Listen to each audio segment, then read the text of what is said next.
Meenakshi College of Nursing, Mangadu, and Arulmigu Meenakshi College of Nursing, Kanchipuram, BSc, MSc and Post-Basic BSc.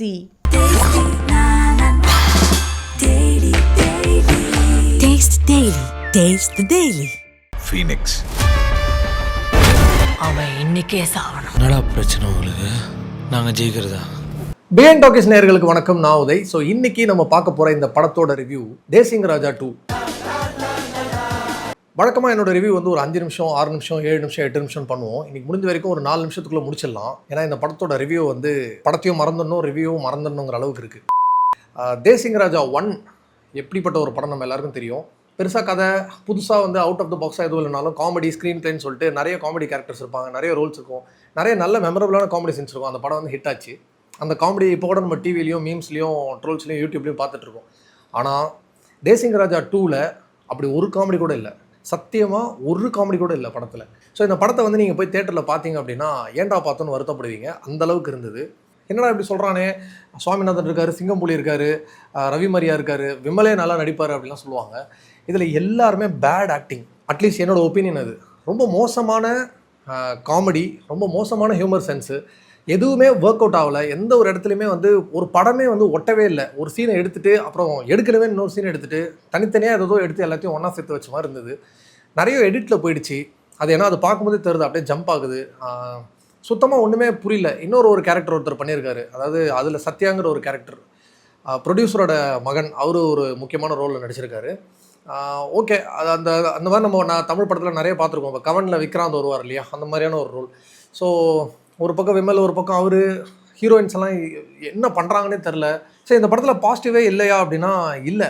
ஒரு effort மட்டும் நம்ம appreciate பண்ணலாம் அப்படின்னா, புகழ் வந்து படம் ஃபுல்லாக பொம்பளை கெட்டப்பில் வந்திருக்காரு. அதாவது அவர் ஒரு பெண்ணாகவே நடிச்சிருக்காரு, கெட்டப்லாம் போடல, ஒரு லேடியாகவே நடிச்சிருக்காரு. இது எனக்கும் குலசேகர பாண்டியனுக்கும் முடிவுக்கு வரப்போற கலிங்கப்போர். எதனால அப்படி ஒரு எஃபர்ட் போட்டாங்கன்னு தெரில. பட் அந்த எஃபர்ட்டுக்கு மட்டும்தான் அப்ரிஷியேஷன். அந்த பெண்ணாக இருந்து அந்த வர்ணஜாலம் கேரக்டரில் புகழ் என்ன பண்ணாருன்னா ஒரு காமெடி கூட ஒர்க் அவுட் ஆகலை. ரொம்ப சாரி, இதை யாராவது பார்த்துட்டு எனக்கு படம் பிடிச்சது நீ எப்படி சொல்லுவேன்னு கேட்கலாம். இது திருப்பியும் சொல்கிறேன், என்னோட ஒப்பீனியன் சுத்தமாக ஒர்க் அவுட் ஆகலை.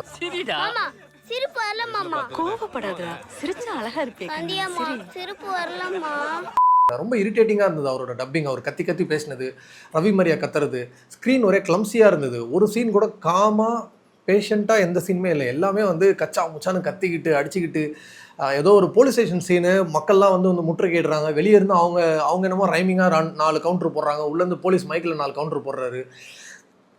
ஒரு படம் வந்து ரிலீஸ் ஆகி பாதியில் எழுந்து வெளியே போகிறத பார்த்துருப்போம். ப்ரெஷ் ஷோலேயே நிறைய பேர் எழுந்து வெளியே போனது வந்து இந்த படம் தான்.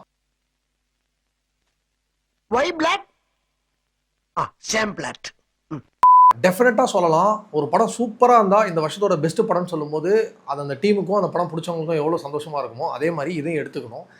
இந்த வருஷத்தில் easily top 3 worst films of the year எடுத்திங்கன்னா இந்த படம் கண்டிப்பாக இருக்கும். பாட்டு நல்லாவே இல்லை. எதுக்கு பாட்டு வந்ததுன்னே தெரில. ஒரு பாட்டும் வந்து எதோ வருது, திடீர்னு போகிறது. எல்லாரோட ஆக்டிங்கும் ரொம்ப ஃபேக்காக இருந்தது.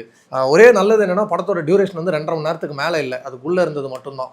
ஸோ இவ்வளோ நெகட்டிவிட்டிஸு சுத்தமாக நல்லா இல்லை. வெளியே பார்த்துட்டு வர ஆடியன்ஸோட ரிவ்யூவும் பார்த்துருப்பீங்க. அதையும் தாண்டி 1-2 பேர் நல்லா இருக்குங்கிறாங்க. ஒருவேளை நம்ம காமெடி சென்ஸ் செத்து போச்சா, இல்லை அவங்களுக்கு அது காமெடியாக தெரியுதான்னு தெரில. என்னடா நமக்கு பிடிக்கலையா? அப்பா என்ன மேட்ருது? ஒருவேளை இந்த உலகத்தோட டேஸ்ட்ல இருந்து நம்ம வந்து தவறி போயிட்டோமாப்பா. எழில் சார் ஒரு நல்ல டைரக்டர், நிறைய ஹிட்டுங்களை வந்து கொடுத்துருக்காரு. அவரோட வேலைன்னு வந்துட்டு வெள்ளைக்காரன் படம் வந்துட்டு ஹானஸ்ட்டாக சொல்லணும்னா எனக்கு ஃபஸ்ட்டு தேட்டரில் பார்க்கும்போது பிடிக்கல. ஆனால் அதுக்கப்புறமா நான் வீட்டில் டிவியில் ஃபேமிலியோட உட்காந்து பார்க்கும்போது எல்லாரும் சிரிக்கும் போது ஓகே, ஒரு மொமெண்ட்டாக ஒர்க் அவுட் ஆகுது அப்படிங்கிற மாதிரி நினச்சேன்.